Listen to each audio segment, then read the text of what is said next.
Hey everybody, what's going on? Hellmite here, bringing you another video from Grab the Lantern today. Today I wanted to talk about both the Spirit Blossom skin line and what makes a good skin line going forward. Now, Riot published a dev blog, I believe last week, where they talked a little bit about how they evaluate skin lines and how well they do and generally what this means for them going forward and what they've sort of used as benchmarks to determine if a skin line was a success or not.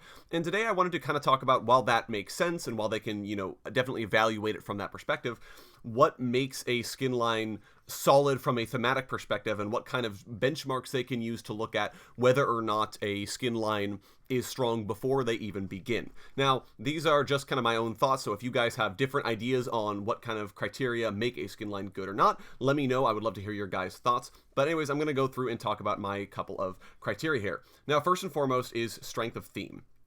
Riot touched on this a little bit with their breakdown of the Debonair skin line, where they said basically it's just champions in nice clothing, which isn't much of a theme. There's nothing that you can really get behind on that. It's more of a, oh, if Ezreal wore a tux, that's kind of what he'd look like. Okay, cool. I guess that makes sense. Generally, I feel like this means that the skin should tell a story, whether or not the beats are obvious to this. So, for example, Debonair, it's just champs in fancy outfits. Who really cares? Whereas something like Secret Agent Xin Zhao, where he's got the transforming spear, he has the very obvious secret agent line for him. He's not just Xin Zhao in a suit. It's Xin Zhao who is a secret agent who is trying to find enemies who are lying around, potentially those lying in plain sight, sort of a very Men in Black theme. So even though there isn't an obvious story, it's not like we got any lore talking about Secret Agent Xin Zhao and what his skin universe looks like, there's still the possibility of kind of saying, okay, well, that's kind of what the story is of this skin, and that's something that Debonair is lacking. So I could see Riot, for example, making Debonair into a skin line very much so like that, where the champions are getting all well dressed up because they're trying to investigate something, sort of a secret agent type thing. I could totally see that working for the skin line.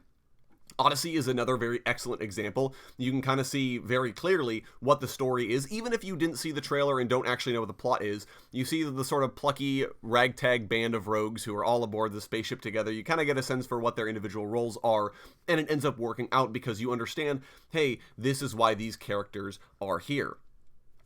The second criteria I use is uniqueness, which is how interesting or fresh the theme is. For example, there are a lot of futuristic themes that look and feel really, really similar, which leads to skins in those categories feeling particularly weak. Project and Pulsefire are one of the ones I think that immediately I think of when I'm talking about this kind of category, because their overlap is especially noticeable. It's basically just champions wearing futuristic outfits with futuristic gear with similar kind of aesthetics to each other. In fact, even there are a couple of champions that overlap in those themes. Lucian, Fiora, and Echo, for example, all got skins recently in the Pulsefire line, but also all have skins in the Project line.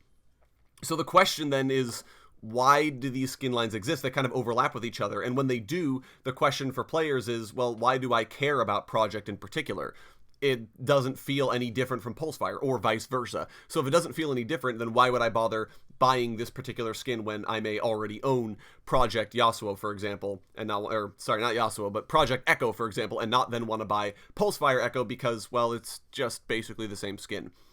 A lot of future skins fall into this category as well, where it's a lot of robots or cybernetics or that sort of thing, and nothing feels particularly interesting or unique about it, and it leads to these skin lines feeling very much so uninteresting and very overlapping, and that's what makes them very weak.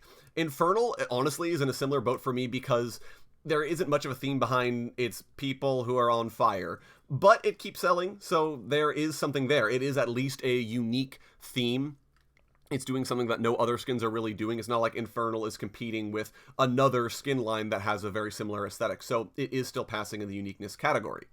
Another possibility I look at is the future of the skin line. How many champs fit the theme, and how many interesting champs are getting skins for that theme?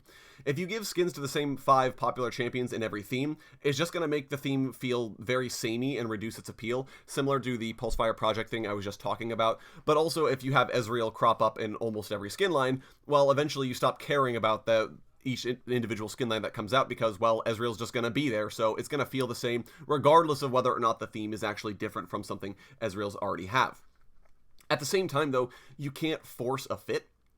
Project last year had complaints because of how shoehorned Jinx, Pyke, and Warwick felt. They didn't feel like they matched the theme. It felt like they got skins because, at least in Jinx and Pyke's perspective, they were popular and I guess it was their time to get a skin. So that in particular didn't end up making the theme feel very good, and it didn't make those inclusions on the theme feel particularly well, and it should have been champions that felt more refined and polished in the sort of project aesthetic that we've all come to know. And along those lines, the last criteria I use is cohesiveness. Skin lines should look and feel cohesive, even if they're set in the same universe. If they're fundamentally different from the others, they shouldn't have the same name. An example of this being done poorly is Star Guardian, Xayah, Rakan, and Zoe last year. Even though they were set in the same universe and ostensibly were all still Star Guardians, really the theme you were going for there was they were evil Star Guardians. So they shouldn't have the Star Guardian moniker attached to their name because, well, they don't really belong with everything else. Now, I think it makes sense to give them a different name, but still include them in the same universe and include them in the same tab on the skins page, for example. So to call them, for example, Dark Guardian, Xayah, and Rakan. That would make sense to me personally to use as a name for a skin line for at least those particular skins, because it implies that, yeah, they're in the same universe. You can look at them and tell they definitely belong in the same universe, but that way people aren't saying, well, are they or aren't they actual Star Guardians? Another example of this would be for the Mecha Kingdom skin line, which came out earlier this year, how the implication was that there are these big kaiju-esque monsters that the Mecha Kingdom's skins go and fight. If these big kaiju start getting actual skins, which I really hope they do because it'd be really awesome, I hope they don't use the Mecha Kingdom's line. I hope they're called, for example, Kaiju Cho'Gath or Kaiju Kha'Zix or something along those lines. So that way players understand that, while yes, they do belong in the same skin universe, they are not Mecha Kingdoms. That wouldn't make any sense for those skins. So, breaking down all of this then, how does Spirit Blossom fare?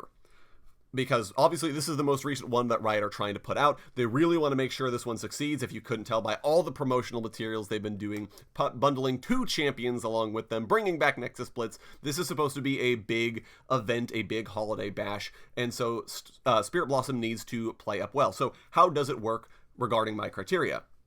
Well, first and foremost, the theme is very strong. It's sort of mystical warriors split between both demonic champions and divine champions, and a few mortal warriors at the same time. You have these sort of champions like Thresh and not necessarily Teemo, but they all feel very Fey. They all feel very trickster, spirit-esque, and it's a very strong theme, and especially because it does divide them evenly between the dark and light and the sort of mortal warriors that are running around as well. You end up with a theme where you can have a bunch of different champions included. If it was all angelic, well, then you wouldn't probably have champions like like Riven or Thresh or even Teemo, because Teemo's more of a trickster, right? Those wouldn't be in the theme if you were really going for angelic. So I do like then where Riot are actually going with the skin line and where they're taking it. You can also clearly tell which skins are Spirit Blossom and which ones belong to the other Asian motif skins, like Lunar Revel, for example. That one is also very Asian inspired, specifically East Asian inspired. So Spirit Blossom stands out from them, so you're not dealing with a problem like the futuristic skins have where they all kind of look and feel the same. Spirit Blossom definitely stands out from between the two. You can definitely see it's got future possibility. There are a lot of champions I feel would match the theme. Master Yi and Tryndamere are obvious things off the top of my head, but even someone like Yuumi could end up being sort of a trickster spirit with the fox mask going on. There's a lot you could do with the theme, I can already tell, so you have possibility to add more skins in the future. And cohesiveness is dealt with because, like I said on top, Riot kind of folded in all manner of spirits in with this alongside Mortal Warriors. So everything looks and feels the same, even if they theoretically have different sources of power, have different opinions on the sort of humans running around. It all still feels like it belongs to the same in-universe, and that there's a story here that can be told. Now, the other thing that Riot did, and I'm not necessarily mad about this, but they did include a lot of champions that are very high profile that we knew are all going to get skins once a year anyways. Yasuo, Vayne, and Thresh. Those are kind of champions where it sort of feels weird to include them to sell the skin line. Yasuo maybe a little less because we know they're packaging Yone along with him, but it does feel a little weird with these champions in particular to include them alongside everything else. Or to include them in general, because this skin line is already getting so much interest and it already had a couple of high-profile champs being added. We knew Yasuo was going to be there, so why not include more needy champions, more low-profile champions that can benefit from the launch of a big new splashy skin line? We did get a couple.